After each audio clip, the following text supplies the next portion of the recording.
Do you think the Dolphins might be desperate enough for corners, O-line, backup QB to give Waddle for Russ, Neal, and Deonte Banks? It's a joke. He's a Giants fan. Oh, okay. That list got worse as we went on with the names. New York Sports Radio, this is what the phone calls sound like. Hey, Mike, first time, long time here. What do you think of this trade idea for the Dolphins? The Giants get Jalen Waddle, and we trade Russell Wilson, Evan Neal, and Deonte Banks. I'll hang up and listen. Thanks, Mike. You've heard a lot of New York radio, I can tell. Oh, my goodness, dude. It's wild.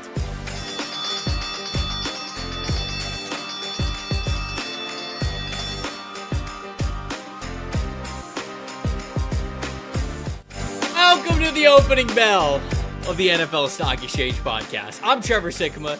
That's Connor Rogers. And today, folks, we're fixing the New York Jets. Connor, my favorite part about us going live, there are many, many favorite parts. Yep.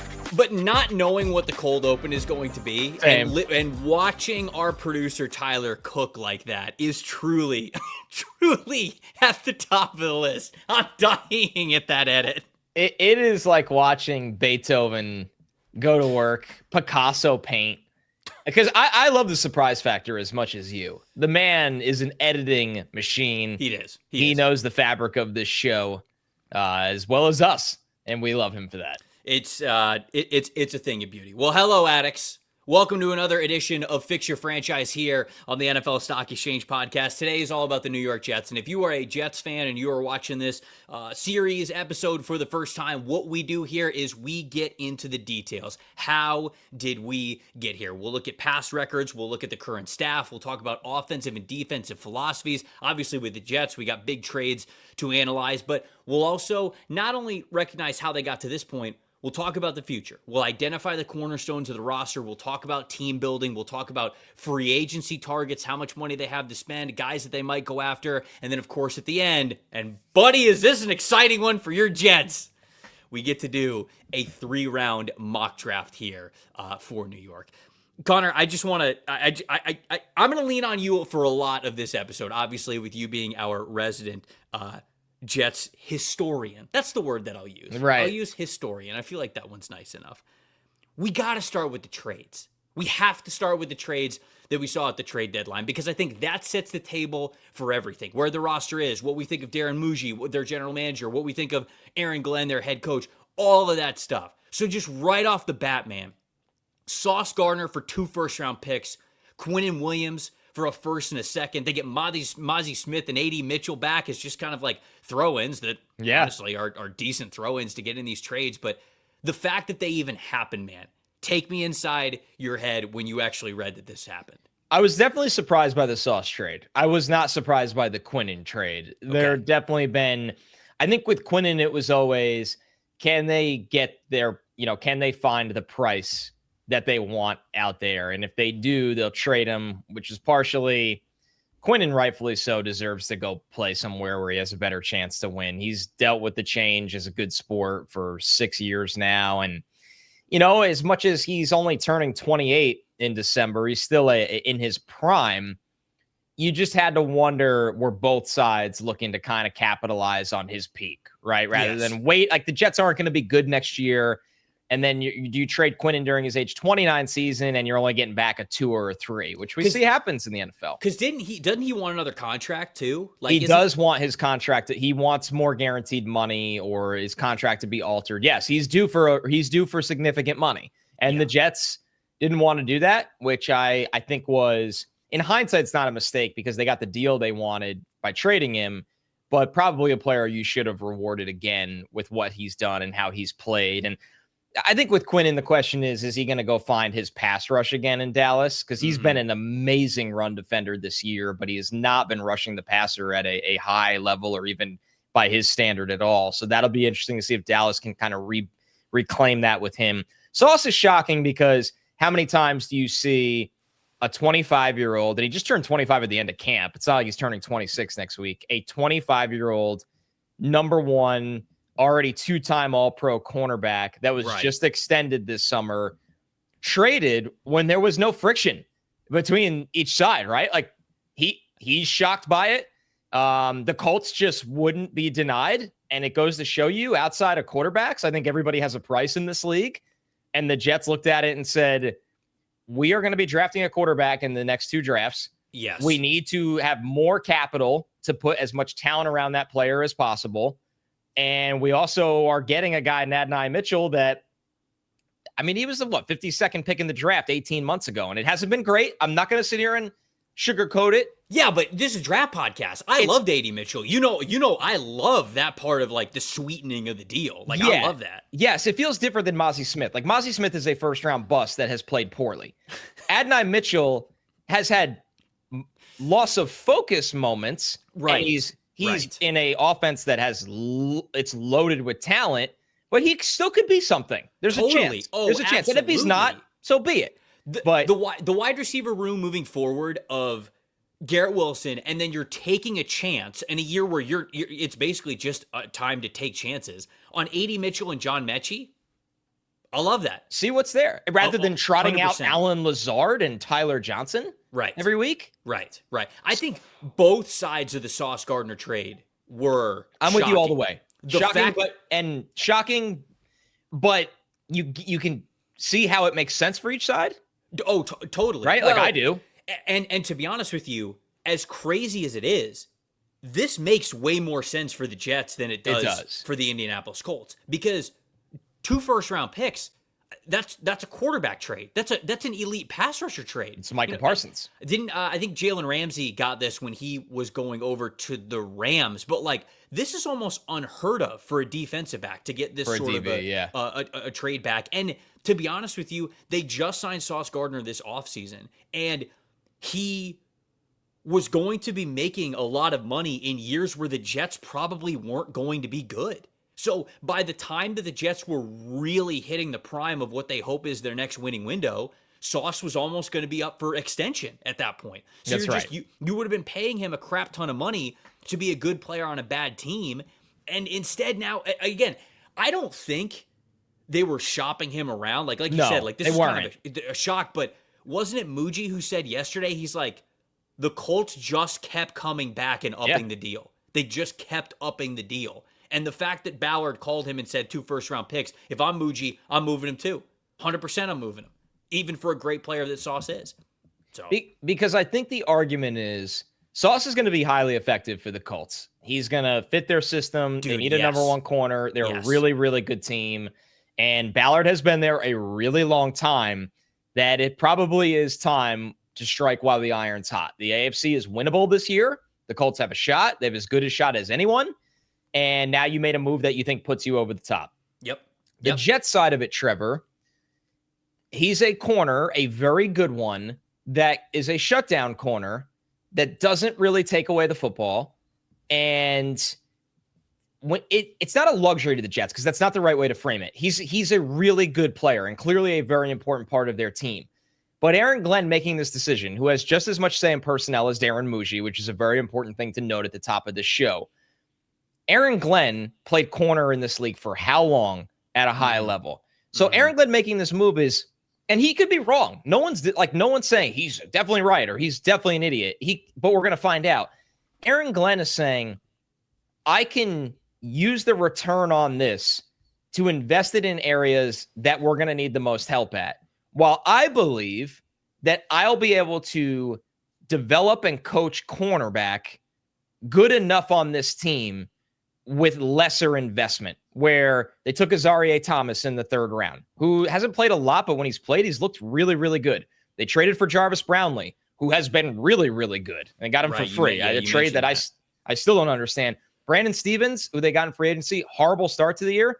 He's turned it around lately, where if he could be a serviceable second corner, and they're not going to be done, but maybe they don't need to be the team in investing all of that into corner, because that's the strength of the coach. But if you invest some of those picks into another wide receiver, another pass rusher, or whatever it may be, it's just allocation of assets. And the Jets, this is the thing that's bothering me the most right now. And it's not ridiculous because it's true, but everyone's like, well, the Jets just did this. And because they missed on Zach Wilson, it didn't work, but they hit it out of the park with Sauce, Garrett, Breece, and Jermaine Johnson. And I understand that rationale. They missed on Zach Wilson, and that always set back the franchise for years. But the problem is, too, yes, the Jets hit on those picks, the Jets under Joe Douglas never built a good football team. The offensive line was borderline unplayable all the time. Right. Which you can't. We're going to get to the draft history, Yeah. but yeah, right. This time, and I'm not saying I believe it's going to work. I need to see it because we've been let down way too many times. But the thought process is now we do have the offensive line we need. We have the number 1 wide receiver. We're going to draft the number 2 wide receiver. The quarterback is going to hopefully be coming into an infrastructure that is at least average. It's not like Cam Ward in Tennessee and some of these other situations. And the Jets have done it. They did to Sam Darnold. Mm-hmm. They've done it to players before where they failed them miserably. They're trying to compile as many assets as they can to lift up a rookie quarterback when that time comes. It could fail, but it is different than what they've done in the past in some ways. So I want to get to a bunch of the super chats because we have so many. Which, by the way, you guys are making me like laugh hysterically internally while I'm trying to pay attention to the dissertation and the thesis that Connor's giving because you guys are just constantly giving the quotation names like the different Drake May ones. I'm going to try to read a bunch of them, but this is how I want to jump into the first grouping of super chats before we really get this podcast kicked off. Super Pony, who's a Colts fan, says $5 super chat. We appreciate you. Love you. Tired of people saying that the Colts got fleeced to hell with those picks. They're going to be in the high 20s or low 30s. Christopher Ballard cooked. Go Colts. I don't know if he cooked, but you clearly have a shot at making the AFC Championship game or the Super Bowl. And the biggest roster, like position of weakness that you had was corner. And you addressed it with a player who's got 2 Pro Bowls under his belt, or 2 All-Pros under his belt already, and has Sauce been as good the last 2 years as he was in the first 2 years? No, but corners up and down anyways. This is a dude who has the potential to shut down other teams' number 1 wide receivers. You're going to need that in January. And so, look, the Colts paid a lot for this. Not sure I would have made the deal. But now that the deal is done, looking at this Colts team with Sauce Gardner on it, you go, all right, man, I don't really think the first 8 weeks of this was a fluke. I think they're going to continue to play well. The roster is more talented, and they're clearly going all in. And to be honest with you, it feels like Chris Ballard has been waiting for this moment with his roster with the Colts for a long time, just to go all in. And that probably goes into this. So I don't think it was a fleecing. I think the Jets absolutely won getting the value they did for Sauce.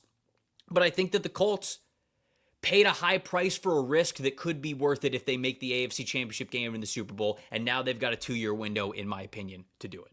So, this is chat. Okay, are we doing Jack some super Hicks chats? says he microwaved, and you said he cooked. Yeah, let's ping pong these. Thank you so much to everybody. You guys, your support for the show is incredible. This one's from Zachy641. Drake Pookie May.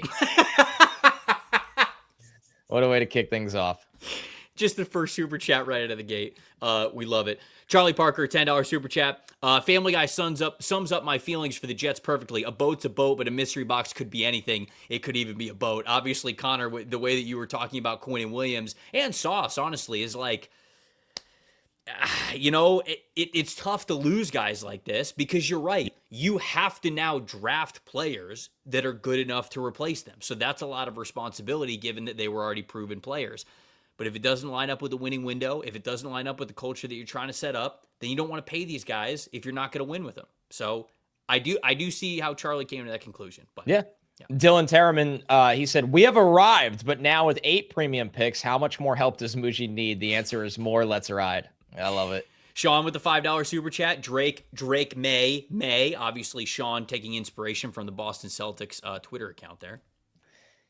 Gianni Pelage, thank you for the $5 super chat. Not a fan of the Sauce trade. A 2026 late first isn't a good pick, and unless the pick is used to get a franchise quarterback, the ROI won't match Sauce's value. Well, let's see. Because there are 2 first rounders in Adonai Mitchell in this trade. And you're going to get to see how Trevor and I would use at least one of the first round picks at the end of the show when we do 2 mock drafts. Kyle's $5 super chat. Appreciate you. Josh McDaniels is the head coach for the Jets would be electric. Whoa. Speaking of Family Guy memes, whoa. We're not quite there yet. We're not firing coaches here on this Fix Your Franchise. Aaron Glenn is here, so I think it would be futile to move on from him as head coach. So I don't think they're making a change at head coach. Preston Weller, thank you for the $10 super chat. Two things. I was looking at remaining schedules yesterday. Could the Commanders lose out and end up picking top 5? I low-key think so. Also, can y'all talk for a second about how juiced the 27 quarterback classes? We are going to have the quarterback combo about 2027 towards the second half of the show. And yeah, the Commanders could, but I don't think they're going to lose out. I think they're bad right now with everything that's happened to them. I don't losing out is so hard to do for a whole half of a season. The Jets just won a game in the first half of the season. The Titans won a game. The Saints have won a game. Just wait until the Jets win this week. No, stop it. Just wait until they trade their 2 best players and they win this week against the Browns.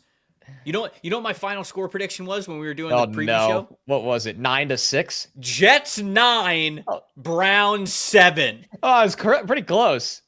Pretty close. Browns scored on a block punt. Jets kicked 3 field goals. Gabriel, $20 super chat. Appreciate you. Thank you so much for it. If the Bengals fire Duke Tobin and or Zach Taylor, Peter Football Focus will be a thing of the past with the amount that I'll drop on that Fixture Franchise episode. All right. A shot challenge thrown your way, Peter. Gabriel, just to give you a little hint of the schedule we got coming up, they might not even have to fire those guys for us to do that. We might be doing that anyways. Libertarian Sasquatch, thank you for the super chat. As a Cards fan, we got just the quarterback for you guys. Oh, brother. Not even entertaining it. Frosted Eggshells, $2 super chat says, happy Wednesday. And then just Drake May. I don't know if it's from Drake May or just wanted to get the Drake May in there. It's from Drake May. Jay Berg's also $5 super chat. Just Drake May. It's a popular man on this show. He is very popular. Matthew Charles, the $10 super chat, to be a fly on the wall to see the reaction of Sauce and Quinnen trades from that viral Jets fan a couple weeks ago. Ironically, the kid was wearing a Quinnen Williams jersey. People forget. Oh, people do forget. Did you see the one of the little kid like just screaming yesterday when his dad told him the news? Those are tough. Those are tough. I wouldn't do that to my kid. I'm not a fan of the record my child's meltdown. I'm not a fan of that.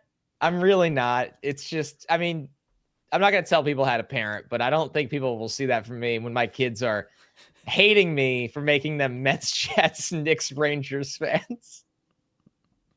Screw you, Dad. Have you seen the TikTok trend of life is short, rage bait your dog? Those I actually do. Those are kind of fun because they're not funny. They're not anything serious. It's harmless. You kind of tickle your dog's foot a couple of times until they just absolutely kick you or stand up and stare at you. Those Dude, are I funny. do that. I do that every day. But emotionally manipulating your kid's sadness via sports for TikTok. I'm not sure I love that one either. Tony, the $20 super chat. Guys, if you're a Jets fan, this is the place to be for 2026 and 2027. It's going to be a fun ride. Masterclass getting a 2027 first from Dallas. I completely agree. And it's the higher of the 2 picks. Oh, Jerry. I'm shocked by that. What are you doing? You can't have that condition in there. If you cave and go, okay, we'll give you the first. Oh, okay, it's an unprotected pick. That's what it is. We'll give you the second. It's an NBA unprotected pick for a team that might be cheeks. And the second this year could be pretty early in the scheme of. I was shocked by that condition.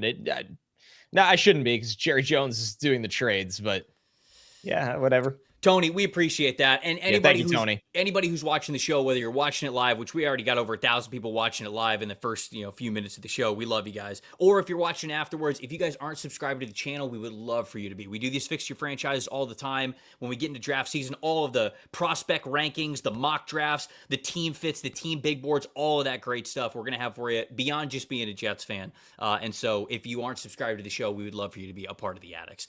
Sean, the $5 super chat. Can you guys fix the Lions next? Or at least the offensive line for us. Lions doing all right. Lions are doing all right. Appreciate what you have. A lot of people ask us to fix teams that are good. I think just because they want the deep dive into their team. Which it's fun. It is fun. But we will you don't want to live this life. Team. I was born in this. I've lived in it forever. Stay where you are. I was molded by it. Yes. Sorry, Sean. Maybe if the Lions bottom out, which let's hope they don't. The Nick Shine Show, thank you for the super chat, got the assets to build a modern-day NFL offense and gives the 2026 quarterback all the opportunity to succeed and hit the ground running. Yeah. I like the positivity. Yeah. All right. Let's get into the show. We got so many super chats, guys. I don't know if we'll be able to get to all of them because we want to get to as much as we possibly can here in this show. But we love you. We appreciate you. We'll read as many as we can. Let's dig into the New York Jets, though. I think that this is where we have to start. How we got here, right? They're 1-7 on the season. Last 4 years with Robert Saleh, it felt like they were, okay, the 4-13 season in 2021, they had just drafted Zach Wilson. They knew it wasn't going to be perfect. He struggled. Okay, not great. But that 2022 year, the 2023 year, man, those defenses were some of the best in the NFL. Really good. And it was just like, if you could just give them something on offense. And then it all sort of unraveled and things really got away from Saleh. He gets fired in 2024. They got a 5-12 record, and here we are with Aaron Glenn. Connor, anything else and just a synopsis from 2021 to 2025 kind of how we got here. And now 2 cornerstones for what was the best defense, one of the best defenses in the NFL in 2022 and 2023, now no longer there. Well, I'll give the under the radar kind of things that happened during this timeline because everybody knows Zach Wilson was bad and, on and on it goes. I think one thing that was really went under the radar nationwide, not with Jets fans, is that, Robert Saleh comes in and he brings Mike LaFleur with him from San Francisco. And they come in and they do the evaluations and they want to keep Sam Darnold. And something happens that offseason. There was even rumors, and I'm pretty sure they were true, that there was a team offering them a first-round pick for Sam Darnold. And they were like, no, we're keeping Sam. We believe in Sam, which hindsight, they were right. In certain ways. I don't know if he ever would have figured it out here, but the point remains. Then something changes as the front office is going through the evaluations for the draft, and Joe Douglas and company fall in love with Zach Wilson. And now they are trading Sam Darnold. And they end up getting a package of a second rounder plus for Sam to go to Carolina. So the trade package became a little bit less when they waited, and the decision ultimately was wrong. It's because if you kept Sam and you drafted Jamar Chase or Penei Sewell, whatever direction you want to go, you trade it, whatever. And these things are so easy to do with the draft, but I think a lot of people do forget that saga of it because everybody in San Francisco loved Sam Darnold's talent. So when Saleh on the floor came over, they're like, we could win with Sam Darnold. Let's build it up. And the front office made a decision not to. Then after they draft Zach Wilson, things obviously go poorly. Mike LaFleur does a lot of creative things. A lot of journeyman quarterbacks, when they do play, look pretty good in his offense. And then ultimately, Saleh is forced to fire LaFleur from Woody Johnson after things go horribly in 2022. And that's a time where that's not great for Saleh to be forced to do that. And LaFleur goes on to be offensive coordinator under McVay and the Rams, and he's doing good there. And I think he's going to have a really good NFL coaching career. And ultimately, it begins the spiral there was 2 spirals with the Jets. The quarterback one, where it's like Zach Wilson kind of gets Mike LaFleur fired. And then ultimately they have to get Aaron Rodgers. But when they get Aaron Rodgers, they have to get Nathaniel Hackett and all these Packers cast-offs. And it just was a horrible situation. Then there's also the Mekhi Becton pick. Yeah. That you and I did this on Fixing the Jets last year, but that had a really bad trickle effect as well. Which, by the way, there was somebody in the chat who was like, are the Jets the Fix Your Franchise champ right now? Like most all time? I would think. Because we've done this now for 4 years, and I'm pretty sure we've done Fixing the Jets 4 years. At least 3.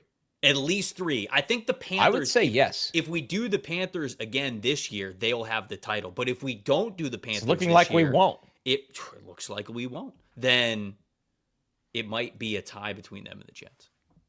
Yeah. So, yes, they are in short order. Yeah. So here we are, and the crazy timelines of this team and things that have gone wrong. And everybody always loves to just like point on one thing. To be in this situation, it's a lot of different things. And yeah.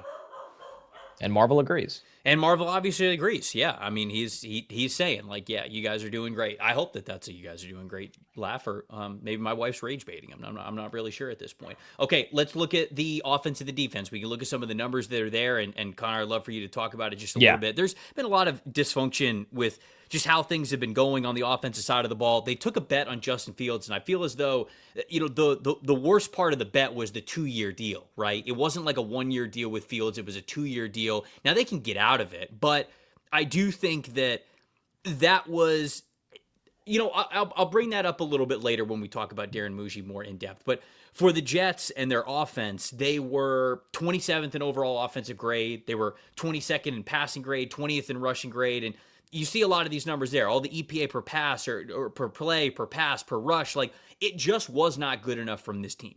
Now, I would love to hear from you before we move on. Like, philosophically, did you hate it during the summer or did you hate it during the spring?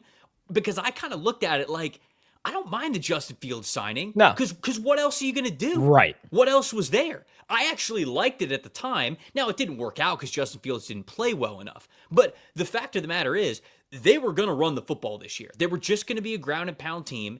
And the passing game has been so bad that it just hasn't been able to complement that philosophy. Do you agree with that? Absolutely. I think that, listen, this year was you kind of get that free year where you could take some chances, you could try stuff. The Jets were looking at it and going, we're not going to draft a quarterback. Cam Ward was going number 1 overall. Right. You could look back and say, should they have taken Jackson Dart? Think about how many teams passed on Jackson Dart.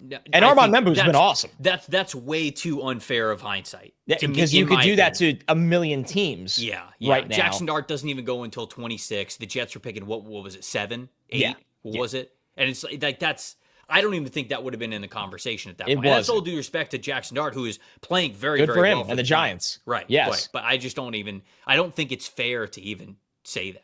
Right. And the thought wasn't, let's go get Jacoby Brissett or some veteran bridge guy that definitely gives them a higher floor than they've had this year, but no ceiling. The thought was, let's sign Justin Fields to a deal where there's not really any risk, and maybe we'll tap into the traits and hope that we get something out of him. If we don't, and I liked the move, while at the same time, Trevor, I said it's more likely than not the Jets will be replacing Justin Fields with a drafted quarterback after this season. You think? That was my thought at the time, but I also liked the move. It was one of those things where, like, hey, if it works out, great. It's more likely that on his third team, he doesn't figure it out and they're drafting a quarterback. But this is a more higher ceiling flyer than really anything else they could have done. I mean, there's once again, you're not going to use Jackson Dart as an example here or whatever you want. So it hasn't worked, and they are going to go into the draft probably looking for a quarterback in one of the next 2 drafts. Their run game has been pretty good. The line, I think, is taking positive steps. Breece Hall has taken positive steps. Mason Taylor looks like a big part of that as well. So they can be hard to evaluate the pass game because of Fields' struggles, but it's way too much hindsight to be like, how was this their choice when their options were so limited? I think so too. Now, we'll pull up some of the defensive numbers, and Aaron Glenn, defensive guy, I think the ideal, makeup of this team was always going to be low scoring games, like on both sides of the ball. Control the ball, no turnovers, running the football, and the identity is a lot through your defense. In your opinion, where did that go wrong on the defensive side of the football? Or is it like, hey, it didn't really go as wrong as, maybe it looks, but the fact of the matter is that they were selling pieces and the most valuable pieces just happened to be on defense? They've been disappointing. There's no sugarcoating this one, right? With the offense, there's not that feeling of like, how did we get here? It's like, no, you could have easily see how we got here. They never went into the year with a number 2 wide receiver. They went with a quarterback that has a ceiling, but also has a very low floor. A first-time play caller. The defense, to me, is a little bit of like, how did this happen? They re-signed Jamien Sherwood to a big deal at linebacker and made him captain, and he's been benched at times. He's been really bad at times. Brandon Stevens was their big free agent signing at corner. He had an awful start to the year. He's really turned it around to his credit, but he was really bad the first month of the season. I think before they traded, Sauce and Quinnen were both fine. Like I said, Quinnen wasn't generating a lot of pass rush, but he was one of the best run defenders in the entire league. And Sauce, more often than not, was really reliable in coverage. I mean, I can remember the plays he gave up, which says more about the player than anything. They don't have talent at safety. Andre Sisco is now out for the year, but he wasn't very good. They're trying to get Malachi Moore worked in as a rookie, and he's been okay, but he's also had rookie moments. Jarvis Brownlee's been a nice little ad, as has Jawan Briggs and Harrison Phillips, but you're talking about a slot corner and 2 run stuffers. So Jermaine Johnson was hurt a lot of this season. They're very bad and thin and in the middle of the field, linebacker and safety. And tight ends and receivers eat them alive in the middle of the field. So literally, just as we were recording the show, Quincy Williams, I guess, losing his starting spot. Yeah, weird move. Getting benched. It feels very strange that I don't know, man. It just feels very weird. Like, hey, we traded your brother and now you're benched.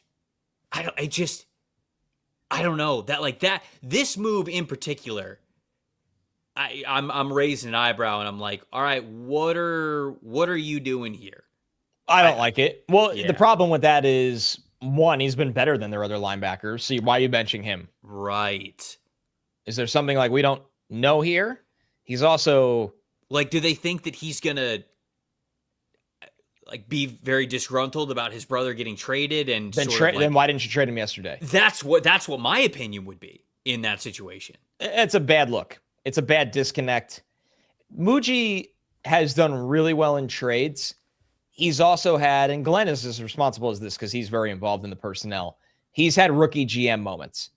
Like day 3 of the draft last year, they were lost. Yeah. Things like this where it's like, why is Quincy still here after yesterday? Teams wanted him.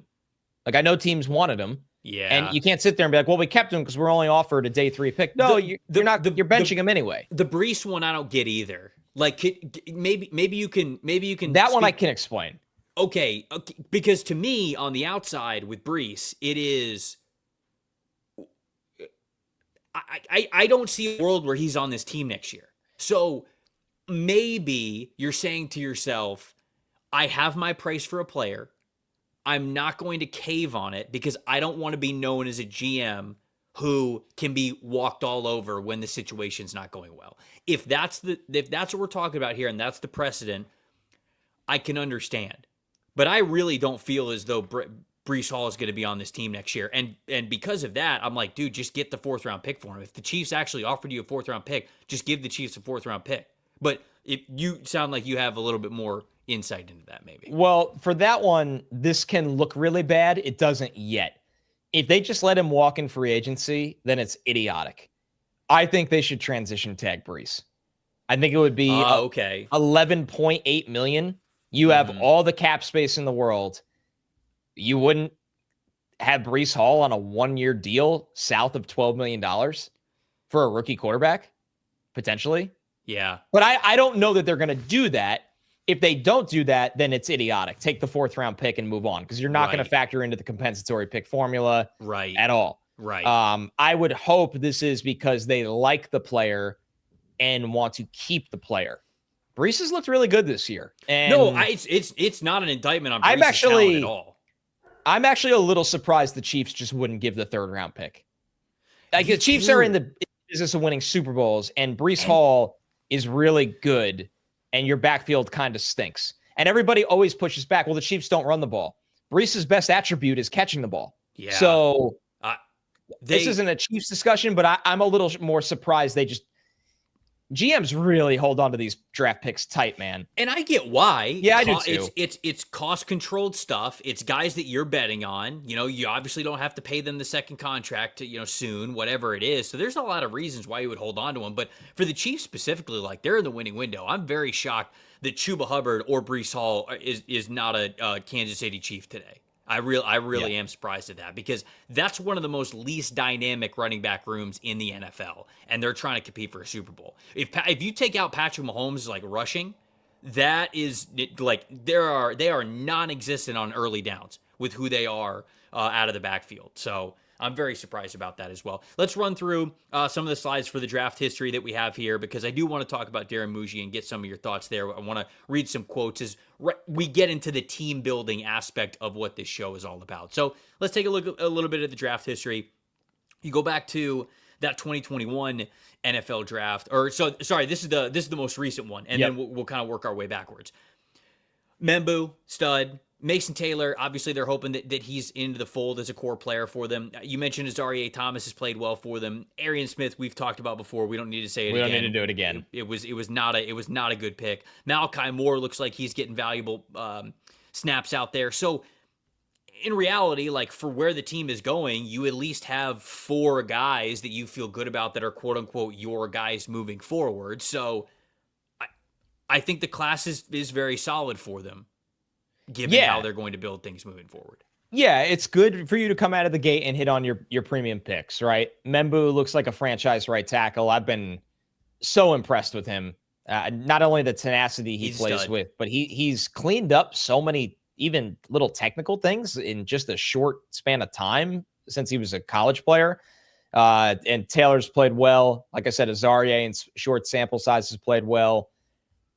It's so weird how they landed on Arian Smith in the 4th. They traded a future 5th round pick to take Tyler Barron, I don't think he's going to be on the team next year. He's not playable. Malingoa has been okay against the run. One of those guys that's lost in the pass game in the middle of the field. I mean, but it's a 5th round linebacker.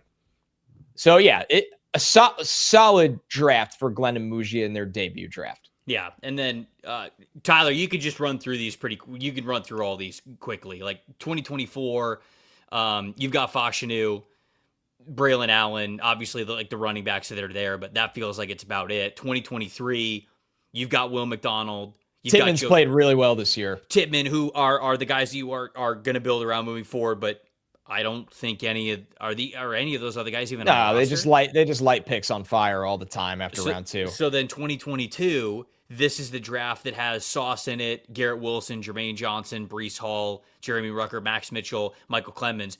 All those guys are on the They obviously other than Sauce. They just traded Sauce, but this year all of these guys are on the team, which is pretty wild. So that one you feel good about. Well, depending on I don't know if they feel good about it. This new regime moving forward, and then 2021, you mentioned it was Zach Wilson at the top. It was Elijah Vera Tucker, who I think is a hell of a player, but now he's just hurt. And then you got Jamie Sherwood, who is still there.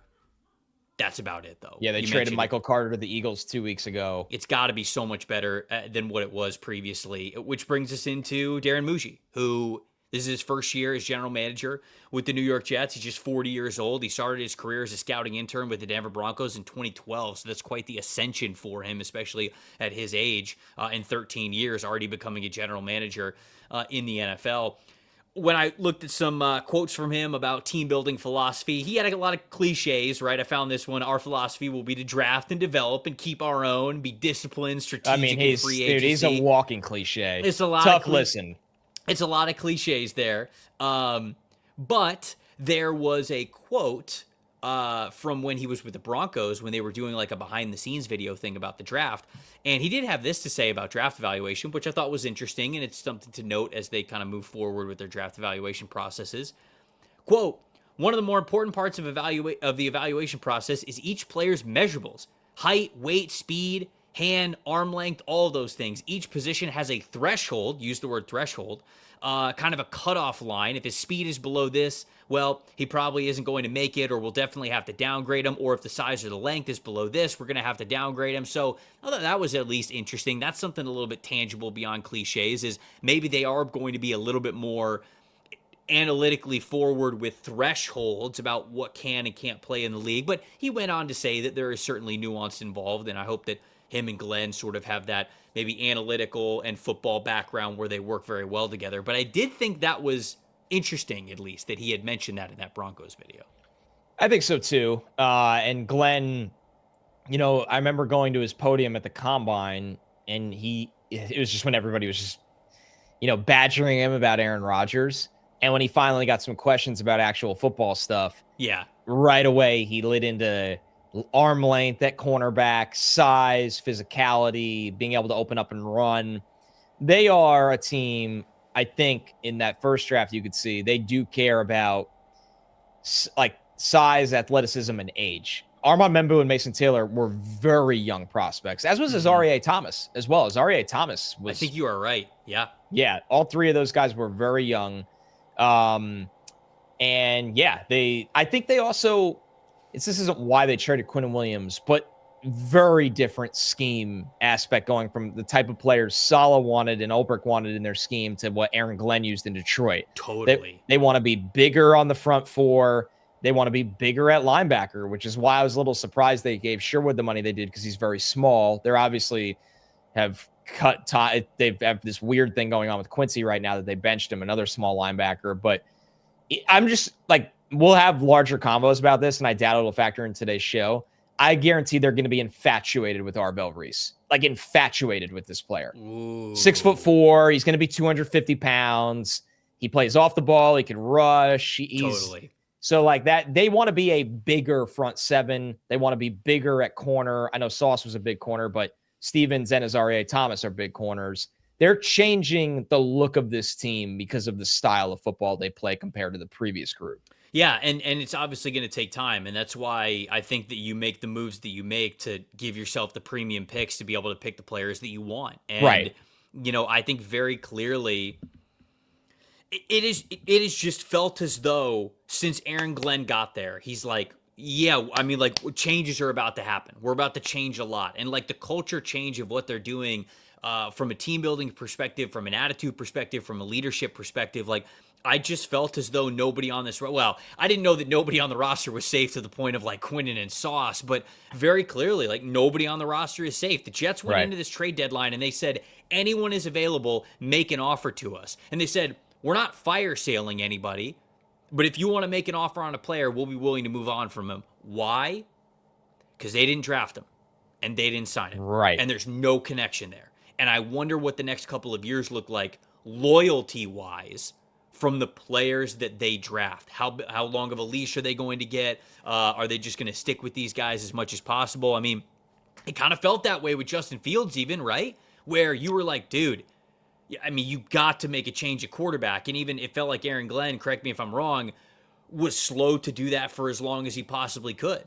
And I think that the loyalty is going to be a big thing here. And so nailing these draft picks, to me, is more important for the Jets than most other teams in the NFL because they're going to be loyal to their guys, and it better work. That's the thing. You got to be right. You're making it.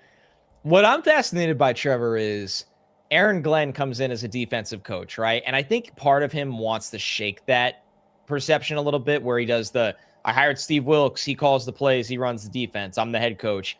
But Aaron Glenn is going to be judged on his defense. And when you trade away Sauce Gardner and Quinnen Williams, two moves that we just rationalized, by the way. Yeah. You have made your job and the perception of you a lot more difficult. So you got to be right by it. Okay, we are going to get to the rosters. We're going to identify the core players that are left and talk about some free that'll agent. be quick. Talk about some potential free agent additions.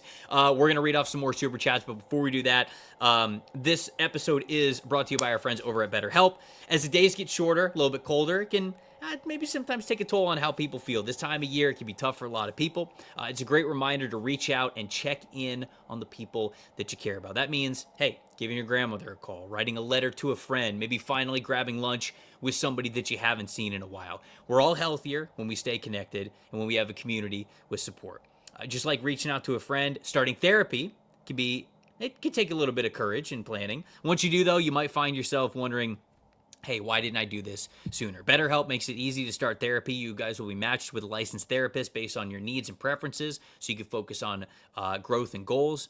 You've got over 12 years of experience, over 30,000 therapists. 5 million people have been helped worldwide. Average live rating of a 4.9 out of 5 stars. And if you're not happy with your match, you can switch therapists at any time, no hassle. This month, don't wait to reach out, whether it's checking in on a friend or reaching out to a therapist yourself. BetterHelp makes it easy to take that first step. Our listeners get 10% off their first month at BetterHelp.com/PFF. This is a partnership with PFF. That's BetterHelp, HELP.com/PFF to get that 10% off of your first month.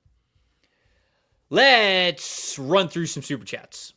Let's run through some super chats before we get into the rosters here. Everest, $7, said big love from Australia. Man, shout out to Australia, watching and listening. It's amazing. What time is it there? I have no idea what time it is. Don't ask me what time it is. I have no idea. But he said, how about them Seahawks? Sam Darnold is him. Love that. Appreciate you. What a name. Everest. I know. Your friends definitely call you the mountain. I was going to say, one would say that that's the peak of all names. Moof, thank you for the $5 super chat. Just draft Reese, Downs, Tate, Smith, and Sane and become the New York Buckeyes. What could possibly go wrong? Probably I'd sign up for that right now. Of course you would.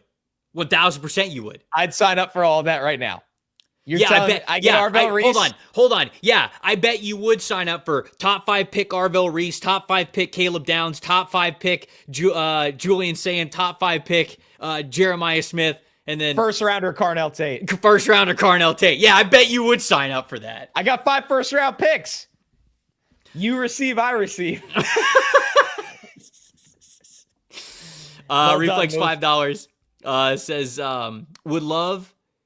Want me to read this one? Sure. Yeah. I know what it's referencing. Okay. All right. Sure. All right. Reflexio said, would this have still happened if Connor hadn't released the Newmark files and literally changed the course of NFL history?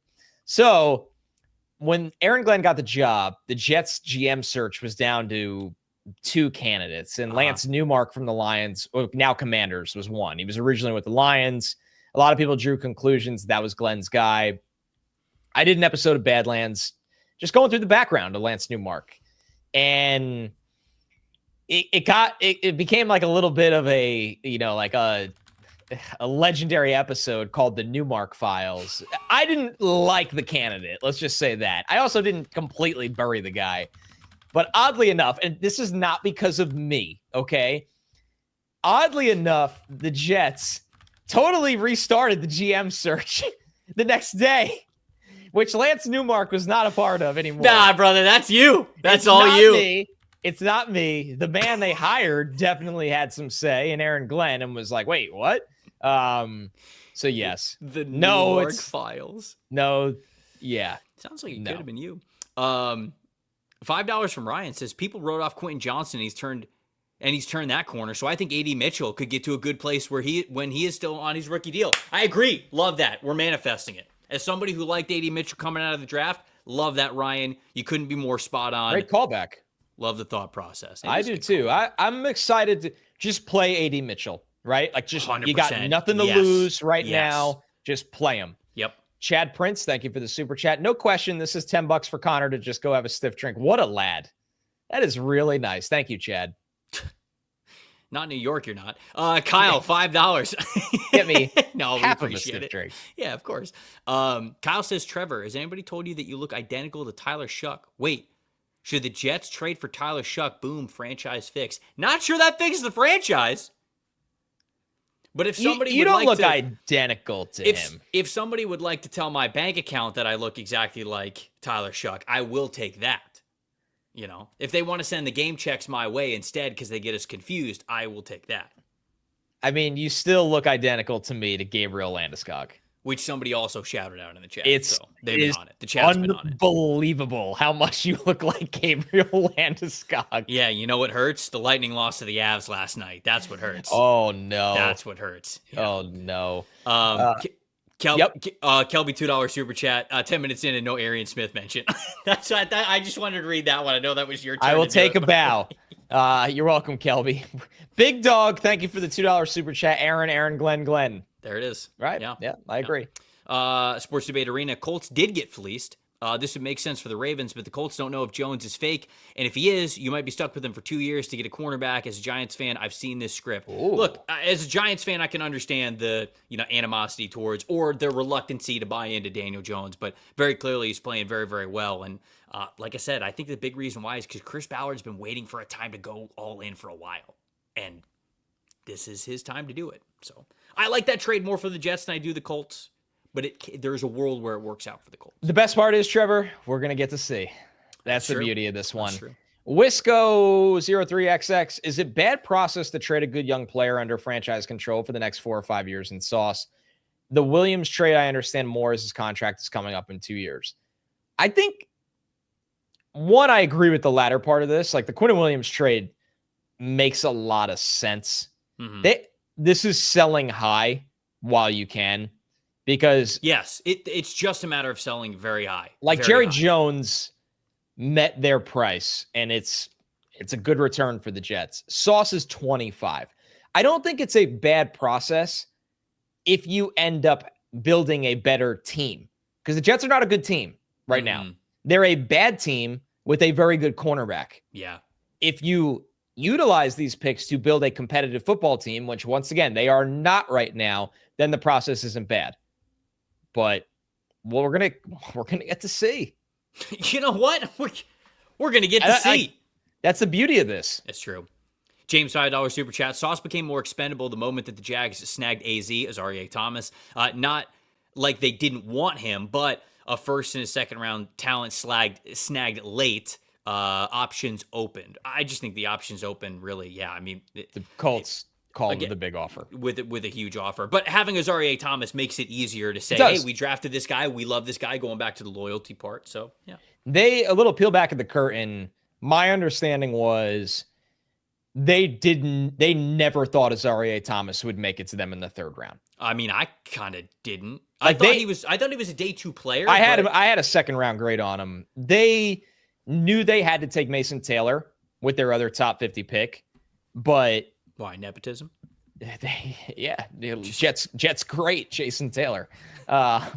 One remarkable year. But yeah, they were definitely surprised they got him. I don't know if that's not why they traded Sauce, but there's a little story for you. Axel, $5 super chat. Glad I have the day off work. When I get the notification that y'all are live when I'm there, it's like the Squidward meme looking out the window. Well, glad you're here, Axel. Glad to have you here, Axel. Yeah. Ario Collier, thank you for the super chat, 20 big ones. Hoping the Jets can get their stuff together for my mother and you, Connor. Bring out the tanks. Julian saying will be the savior. I have a lot of questions here, Arlo. Your mom is a Jets fan. Yeah. Interesting. And I'm curious who you are a fan of, but yes, I'm rooting for myself and your mother. And sometimes I don't mean that the way it sounds. Sometimes.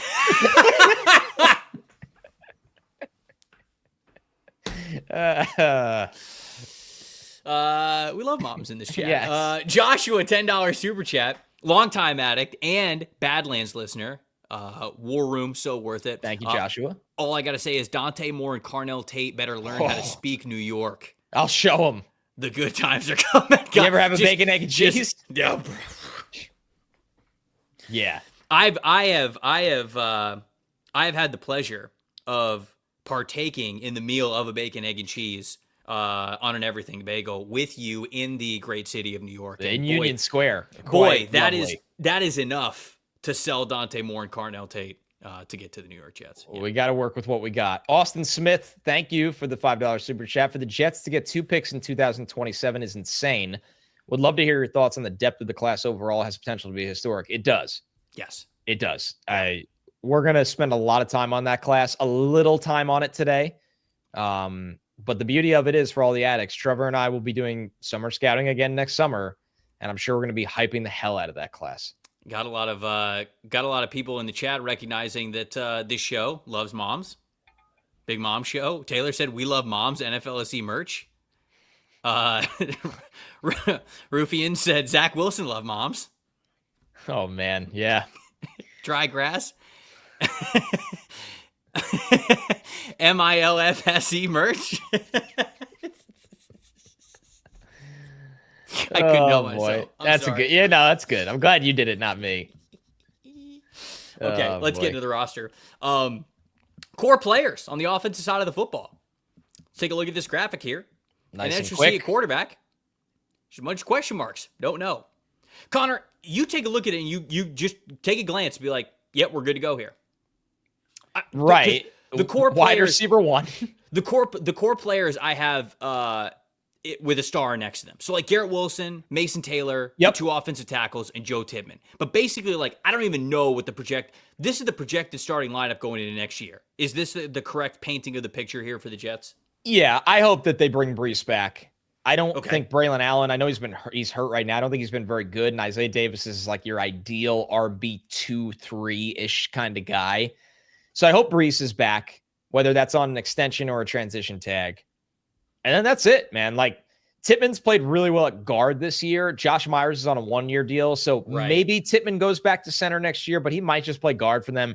John Simpson's a free agent. Their left guard. Elijah Vera Tucker's a free agent. Their right guard that is missing the whole year. So, yeah, Trevor, this is it, man. Like, that's it. So on the defense side of the football, I think the 2 edge rushers, since they didn't trade Jermaine Johnson, the 2 edge rushers are core players for you. I have Mozzie Smith on here, not as a core player, but like I guess he's just going to be one of the starting DTs next year, maybe? Well, maybe not. Harrison Phillips is under contract next year. Okay. And he's been a really nice add for them at nose tackle. Juwan Briggs, who they got from the Browns, has also been a really nice add. So I could see them going into the year with Harrison Phillips, Briggs. Can you get anything out of Mozzie the rest of the season? If he shows you anything, he'll be on the roster. If not, they'll draft another defensive tackle to play with those other 2. Yeah, I only listed Jamie Sherwood at linebacker, and I'm glad that I did, certainly with Quincy Williams now being benched. So I know, an expiring deal. Right. Azareye'h Thomas as one of the outside corners, Jarvis Brownlee as the slot, but they need another outside corner. Brandon Stevens probably stays. You think he'll start out? Do you think they'd be okay with Brandon Stevens, Azareye'h Thomas, and Jarvis Brownlee Jr.? It's not perfect world scenario. Yeah. But you paid Stevens on a multi-year deal. You're only in year 1 of it right now.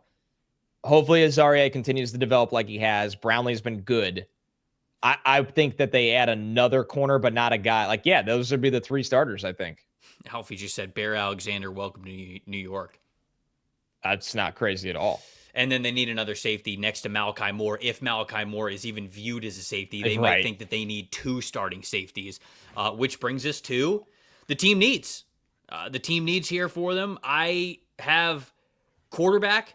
I have running back. But no, like you have to, though. You have to. If you bring back Breece, obviously it's not nearly as much of a need. Wide receiver, offensive guard. They've got to invest in offensive guard. Defensive tackle, potentially, if you get a high-end guy. Linebacker, 1 outside corner, and then a safety. You nailed it. Roster at this point. I obviously didn't even touch this because this is it right here. The nice thing is, Trevor, they have all this money now. They can literally do whatever they want. Yes. They can knock some of these out. Like, you look at guard, you can bring back Simpson or AVT if you want to, and or Myers, and eliminate some needs. After that, it gets a little tricky. And Breece was the other guy I was going to say. Yeah. But you're going to need a quarterback. You're going to need a wide receiver or 2. You're going to need another defensive tackle to rotate with those other 2 guys. And then you have a lot of needs on defense, man. Paul Esden, shout out Boy Green, said it might be easier to list the needs that the Jets don't have. And unfortunately, that's very fair. That is correct. Matthew's saying tight end too, massive need. Do you agree? Yeah, Ruckert's played better this year, but I agree with you, Matthew. I would prefer an upgrade because they're from the staff's from the Lions. They want to run a lot of 12 personnel. I'd be going after a tight end too as well. Okay, so let's get into it. Let's get into that's the background. That's the first hour. Let's fix the team. Let's get into it. So the free agency side of things, before we get into the draft, we identified some of the team needs. We identified the roster. These are the free agents that they have upcoming. Now, as it stands after the trades, they have $116 million to spend right now on the cap for 2026. That's the 3rd most of any team in the NFL.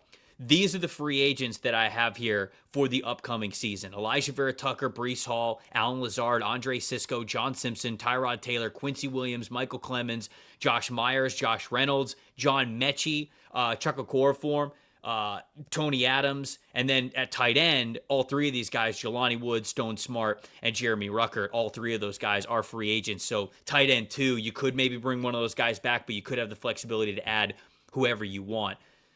Breece Hall aside, because you talked about how if there's a good relationship enough there, you'd feel good about bringing him back and making him part of this team. Do you think anybody else even gets prioritized at this point, given the fact that they weren't drafted by the current regime and how they're willing to really change the DNA of this roster? One of Simpson and AVT should be back. Okay. You don't let both go. Who do you And prefer? it's so tricky because Simpson gives you the floor. AVT gives you the upside. And Simpson's a big leader on this team, like a highly respected guy, veteran guy. I mean, in theory, you can keep both if you want. So let's do it like this, Trevor. Mm-hmm. 2 of the 3 of Vera Tucker, Simpson, and Josh Myers should probably be back. Because if you let Myers walk, you can move Tippmann back to center.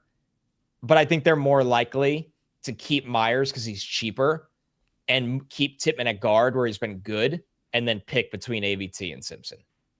I'm still such a believer in Elijah Vera Tucker. Me too. Find a way to keep him, man. It's really hard, dude. It's really hard to just say, yep, don't Let want someone AVT else on the team. Right. No way. I'd want AVT back. I would definitely want AVT back. If he wants to be back, I'd bring back both Simpson and AVT then. Because you mentioned like the offensive line's finally good. That's a really good group. You don't really want to mess that up. And No. if you have Tippmann starting at center, these 2 guys starting at guard, and then Membu and Fashanu, to be honest, man, like I like that the most. I would be okay with bringing both of those guys back. And Chris in the chat makes a good point. He says, sign all 3 interior offensive linemen. They'll never use their cap money otherwise. That's a fair point. Free agency stinks every year externally. I agree. So if you like your 3 offensive linemen, and these guys aren't getting $25 million a year. None of them are. These are pretty middle of the pack kind of signings. Then yeah, keep them. What else are you spending money on?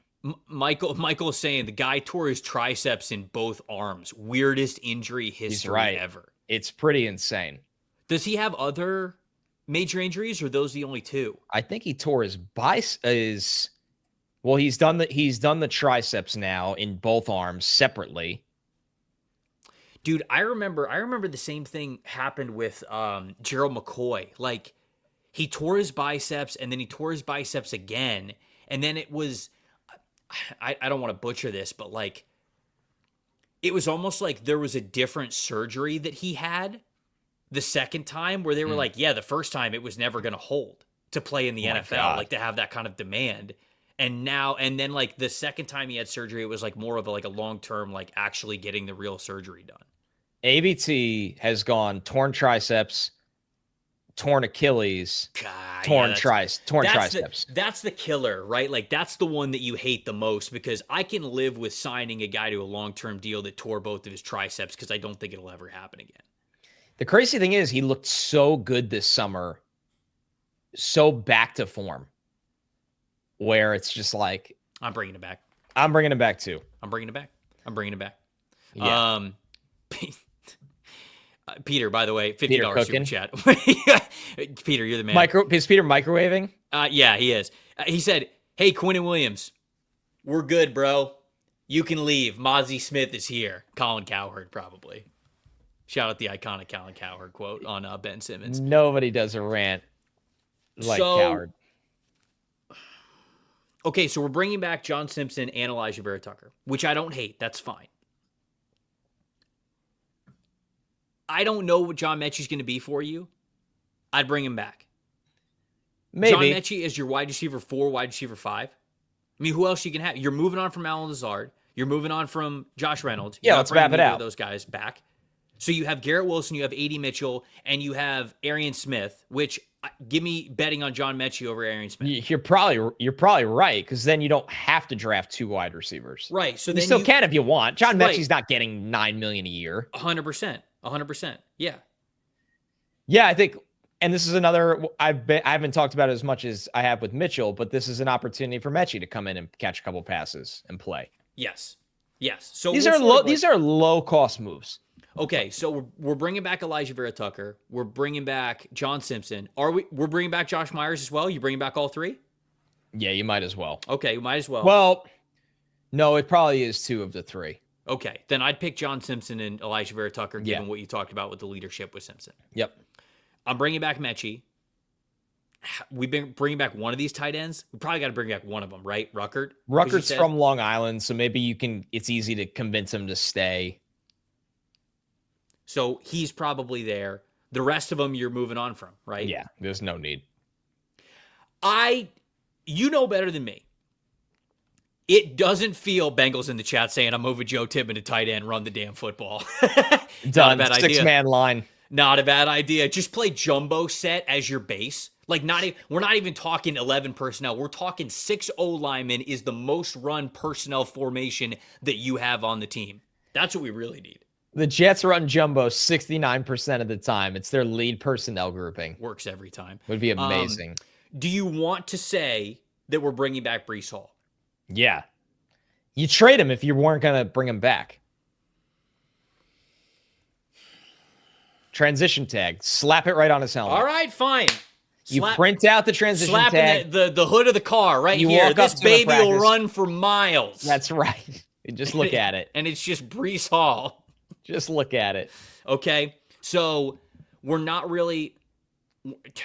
Still, I mean, we're barely eating into this cap space, and whoever left the comment was right. Like, you can't. They're not going to spend this much money in free agency. They're just not. So the free agency cuts that I have after this with those guys that we're adding. Are we cutting Fields? Because you save $10 million if you cut him post June 1. But then you still will need a backup quarterback. You will. But is he the backup quarterback that you want, essentially, is what I'm saying. Depends what the market would look like. I would actually think probably no. You probably bring him into camp and let him take the starters reps. Quarterbacks.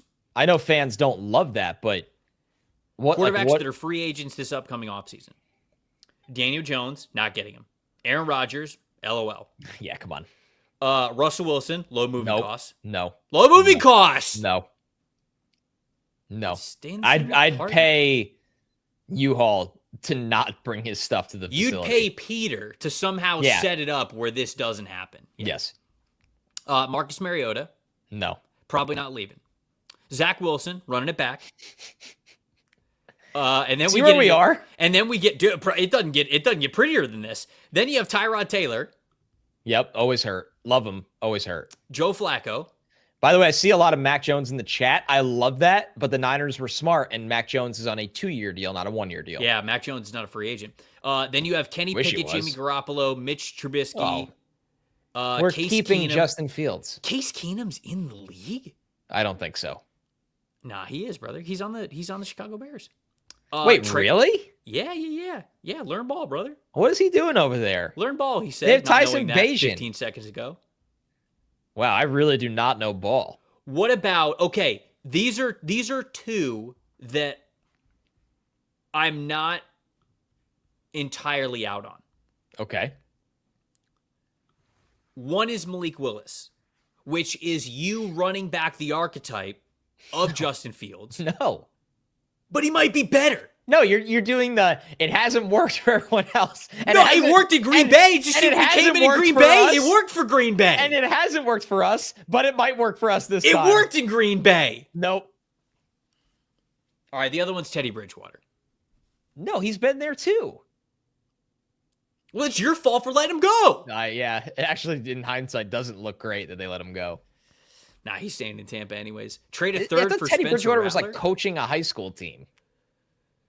Well, he was, and then he was helping kids in like underdeveloped situations awesome. outside of school, and kids that like actually needed stuff like rides to school and school supplies and like sports equipment and all this kind of stuff. And he was like setting up things where he could actually get it for them. And then something happened where I can't remember if it was the school or the state or what, but they were just like, "No, you can't do that. It's impermissible benefits." It's like, what are we trying to do? He's trying to just help kids, man. Come on. What are we doing? At least that's how I read the story when it was coming out. Anyways, he's on the Buccaneers now. You can't have him anyways. All right, so we're bringing back Justin Fields. Whatever. I mean, I'm glad we ran through the exercise. Whatever. I didn't want it. No, I didn't want to switch it up anyways. I didn't want Malik Willis. I always wanted Justin Fields back. Yeah, very clearly. The guy's got a jersey underneath that hoodie. Okay, so we're keeping Justin Fields, and he's the backup quarterback. Here's the free agent targets that I had for this team. If we weren't bringing back the offensive guards that we were, Wyatt Teller, Brady Christensen were kind of the two that stood out to me, where they at least could be. Brady Christensen's got versatility. You can play him at a lot of different spots. I think he's played almost every spot on the offensive line. Maybe he has played all of them. Wyatt Teller is not what he used to be, but at least like it's still Wyatt Teller. You know, Right. like I think you're okay with that. So if we weren't adding on the offensive line, I would have kind of like gone after those two, but we brought back the guys that you feel good about, an offensive line you feel good about. Marcus Davenport was with Aaron Glenn in New Orleans and then in Detroit. Right. So like he is his guy. And you mentioned defensive philosophy of wanting to have like heavier handed, bigger defensive linemen on the team. This is a dude that you have the ability to go get as probably a depth piece. So he's on this list. Travis Jones. I love this one. Kind of my favorite guy to go after. And what was the combo we just had about the front seven? They want bigger people. Beef. Dude's 340 pounds. He's having a good year. He's having a good year. That's the guy on this graphic. Yeah. So we're signing Travis Jones. We're making it happen. And you can go get him. And I honestly, I'm signing Marcus Davenport. I think Marcus Davenport's a depth guy for you. Sure. Because I don't know if Al-Qadim Muhammad from the Lions, they're going to let him leave. He's having a good year. So I don't know if they're going to let him leave. And then there's no way Devin Lloyd gets free. So, yeah, Devin Lloyd's obviously the pipe dream one. I don't think you got to dream. You do. You do. That's the point of Fix Your Franchise. Yeah, you've got a pipe. I mean, you've got a pipe dream. Yeah. N'Kobe Dean's the other one. And then Leo Chanel. If they had an opportunity to get Leo Chanel, I'd tell every single team in the NFL to go get Leo Chanel because he's an animal. He makes, once again, a ton of fit for what they want to do and what they want to be. Now, are the Chiefs going to let him out? I don't know. The Chiefs do a pretty good job of keeping the guys that they want to keep. They do. This is when I go back to saying free agency stinks. N'Kobe Dean, though. It's an interesting one. This one I think makes sense. The only problem I have with that is you paid a small linebacker in Jamie and Sherwood. Are you going to then pay a second small linebacker? It's where the game's going. It's where the game's going, brother. Yeah, I hate it. Soon enough, we won't even be tackling. Soon enough, it'll be flag football. No, you just slap someone on the helmet and go, you're down. I do kind of like, I'm not going to lie, like I like the N'Kobe Dean potential here at linebacker. We don't have to do it because I do agree that you bring up a good point about the small linebackers. Cam Curl's an interesting one because the Rams have Quentin Lake. They have Cam Kinchins, and Cam Curl is now a free agent upcoming. And he's always good. And I think he's a hell of a football player. He's always so freaking good. And the thing with Cam Curl is he brings tackling consistency to a back end of a defense that is dreadful at it. Dreadful. Tony Adams, Andre Sisco, go down the list. The Jets cannot tackle on the back end. Cam Curl, I think the like no doubters, Trevor, are Travis Jones and Cam Curl. Okay. For like first hour free agency, get both of those guys here because those guys fit what we want to be. Okay. All right. So we've got those two guys. And then I think the two dudes that you go get if the price is right and you can make it happen, Leo Chanel is next on that list and you go get him if you can make it happen. And then Marcus Davenport, if you want like a depth guy who's familiar with what Glenn wants to do on the defensive. And he can't cost anything because of the time he's missed. Right. I think that will be a very low cost ad for a familiar player that makes sense. Yep. Which brings us to the mock draft, baby. Before we get into that, though, somebody mentioned, thank goodness that they got in with Fabric Gerber Life to set up the financial account to now be able to give the super chats. And if you guys want to as well, you better listen up. Parenting, folks. It's filled with all sorts of high pressure decisions. It can be difficult to tell if we've made the right choice for our kids' future. Here's a simple decision that you can make today that could have a meaningful impact on your kid's future. Opening up a UGMA Kids Investment Account with Fabric to start their investment journey and gives them a financial head start. Fabric by Gerber Life, it was designed by parents for parents to make it easy to plan for and manage your family's financial path. With the Kids Investment Account for Fabric, you can start investing in your child's future today. While your kids can't invest while they're minors, a specific UGMA Kids Investment Account allows you to invest on their behalf, gives their investments so much more time to grow. All the funds can be used for anything. Maybe when they're kids, it's books, summer camps, after-school activities, tuition, whatever that looks like. And then when they're older, maybe you're helping them buy their first house, buy their first car, start a business, whatever that looks like. The whole thing is online. Just talk to Peter. Setting up an account could take you as little as just 5 minutes. Get started investing with as little as $1 a day, and then manage your child's account and monitor those investments right from your phone. Join the thousands of parents who trust Fabric to help protect their family. Start investing in your child today at meetfabric.com/stock exchange. That's meetfabric.com/stock exchange. The portfolios are managed by or managed by Peter. No, I'm just kidding. The portfolios are managed by Fort Washington Investment Advisors Incorporated. Additional services provided by Apex Clearing Corporation. All investing is subject to risk. You can learn more at meetfabric.com. Let's do it, brother. Let's do it. This is where dreams are made. Your New York Jets. Their draft picks. First rounder this year. First rounder next year. First rounder this year. First rounder this year. 2 second rounders. No third rounder because of the Hassan Reddick trade. A fourth rounder. No fifth rounder due to some moving up and down the draft in 2025. But then in 2027, 1, 2, 3 first rounders. And then you got your second and your third round pick as well. Tyler, let's go with a 3-round mock draft here. 3-rounder for the New York Jets. Let's see. We brought back the offensive line. We brought back Breece Hall. Brought back John Mechie. Signed Cam Curl. Signed Travis Jones. Maybe Leo Chanel if we're lucky. But Connor, how are we feeling here? Number 3 overall. What are we doing? So I think there's 2 pathways for us, and we should do both.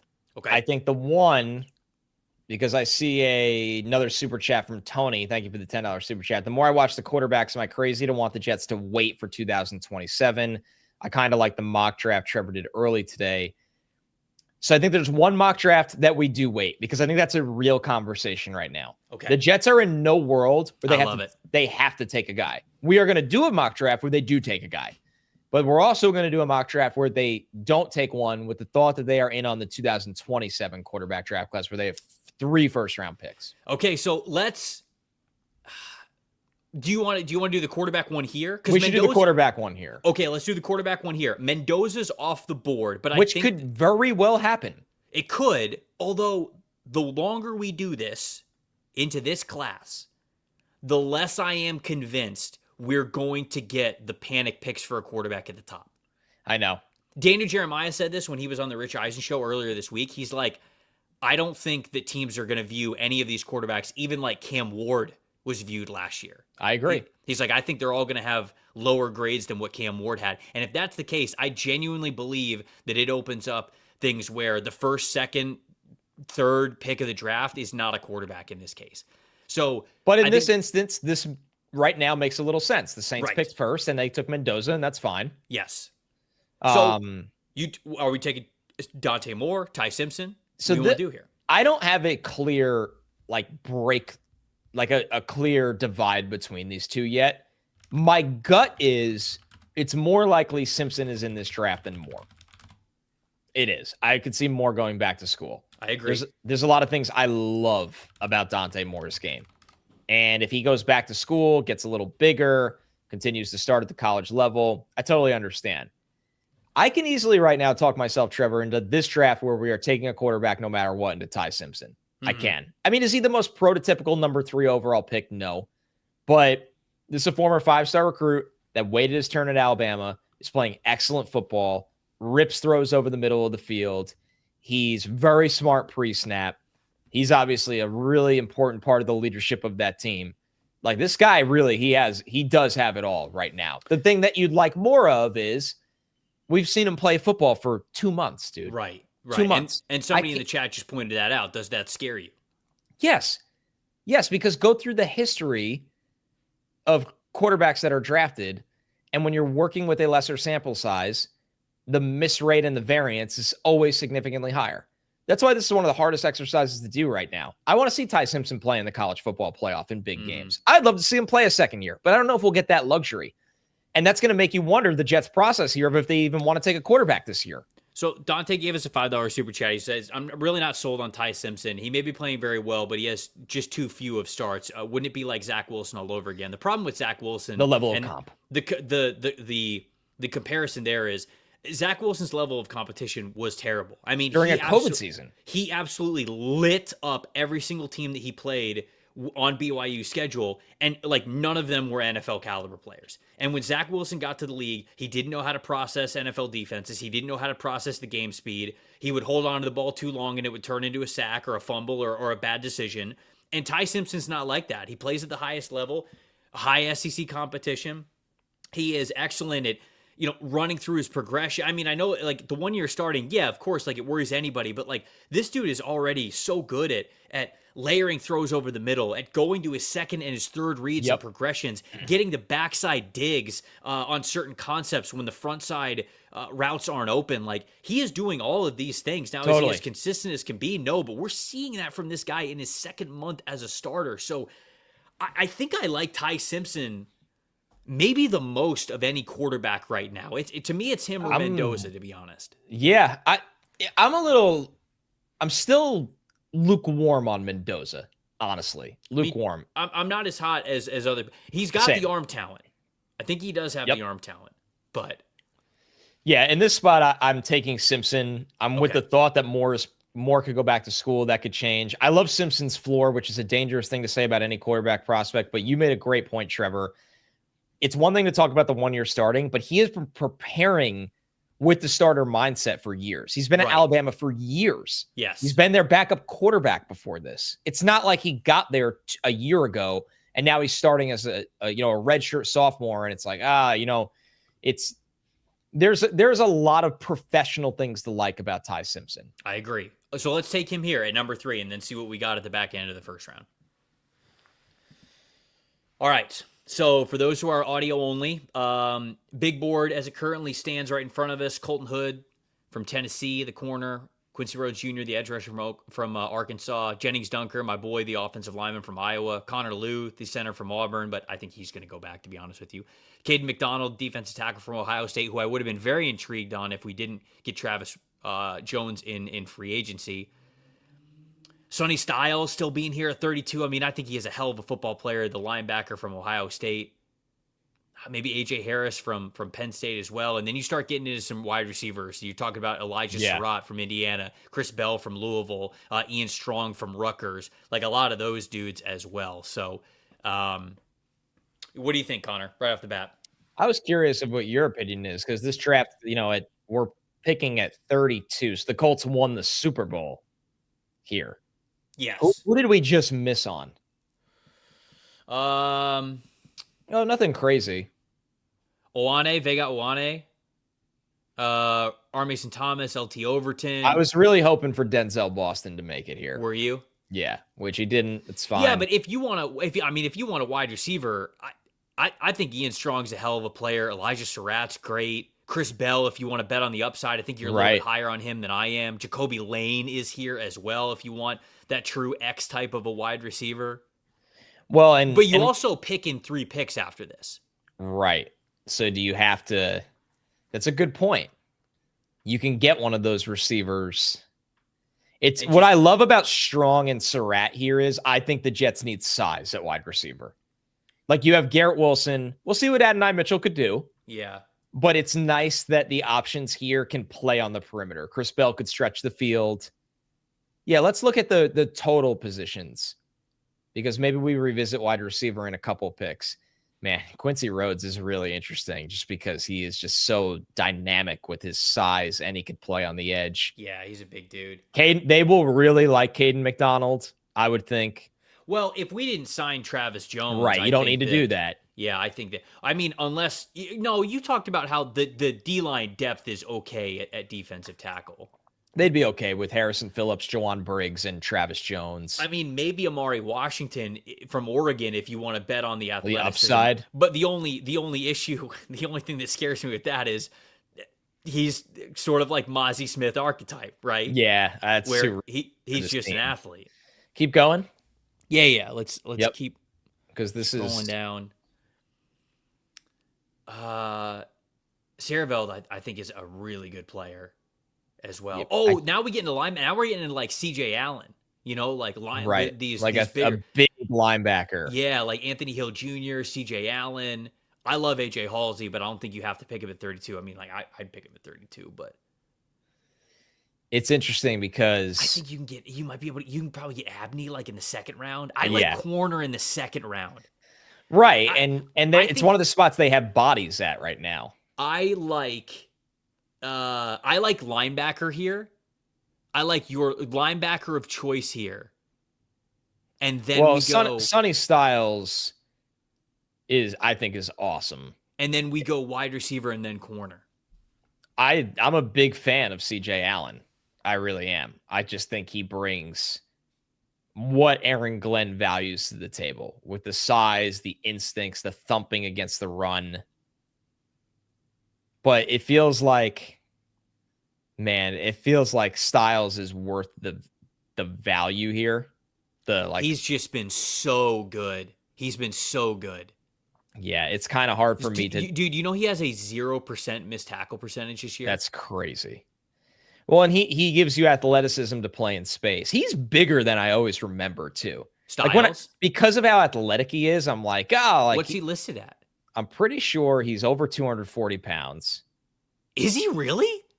Yeah, Styles is listed 6'4", 243. Oh, dude, we're drafting Styles. We're drafting Sonny Styles. Yes. Because he's only 20 years old. My God. So now I think that this is probably wide receiver of choice, right? Yeah, it's between Strong, Bell, and Surratt.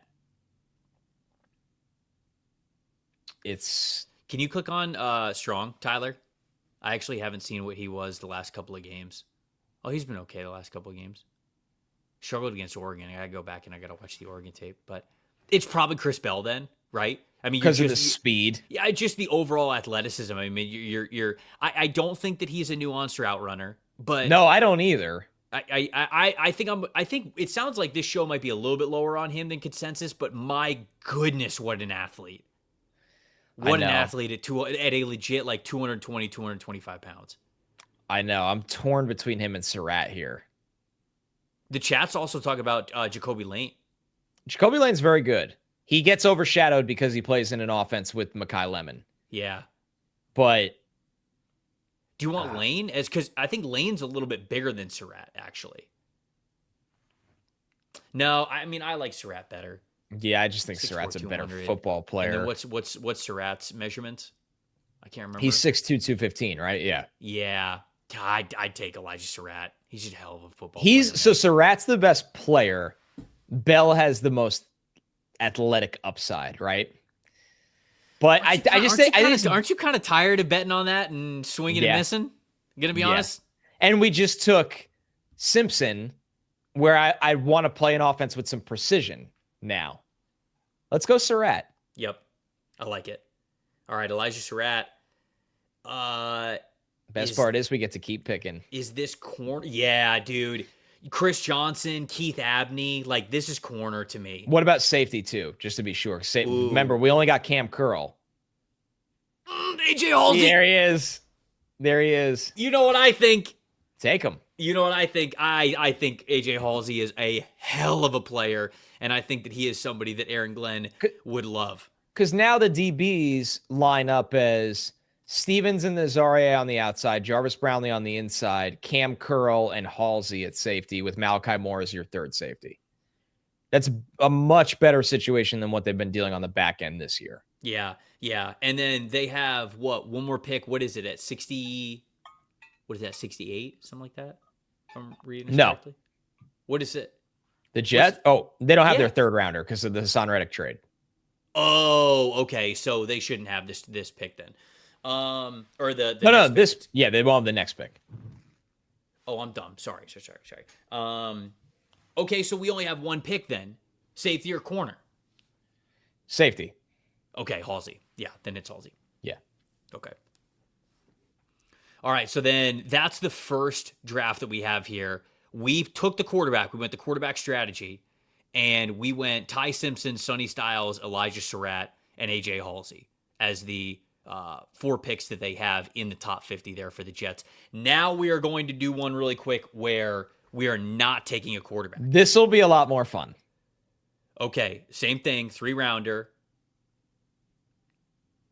All right, Ruben Bain's off the board. Caleb Downs is off the board. Is Arvell Reese the pick here? Jordan Tyson. Oh, Jordan Tyson.